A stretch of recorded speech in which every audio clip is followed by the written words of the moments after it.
नदी बंध तलकू खसिला गाड़ी 7 मत्स्यजीवी गुरुतर। काकटपुर अस्तरंग ब्लॉक असन गाँ निकटने नदीबंध तलकू खसिला मत्स्यजीवी जाल बोझी गाड़ी भारसाम्य हराई देवी नदी बंध तलकू खसी पड़ू ए 7 जन मत्स्यजीवी गुरुतर होती। आहत मानक प्रथमे अस्तरंग गोष्ठी स्वास्थ्य केन्द्र में भर्ती करा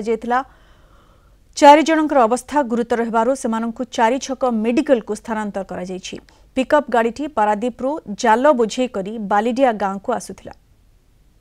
गाड़ी आसतलु गाड़ी टर्निंग गाड़ी स्लिप गला पड़गला पाछन तो भांगी जायछि आ जन छाती मारे मुंडो पाटी 4 जन 5 जन रात्रे आगे पारादीप आउतलु पारादीप आसिकरी से गाड़ी चलेगिरी से बंध तलु गड़े देला आगे 6 जन थिलु से गाड़ीटा पारादीप आसला जाल ये सब आनिक आसते घर बालिया लोक से अचानक ये जो गछपुट रही जानी पार ना पूरे देते गाड़ी को गाड़ी उल्टी पड़ा 5-6 जन लोक पूरा सिवियर एक्सीडेंट आम आसी उठिया गलु नदीकूट आसते घाट नदी देवी नदी आस मो फ्रंट उपर ये गाड़ी टर्निंग काटिला टर्निंग काटी 3 गोड़ा देखिए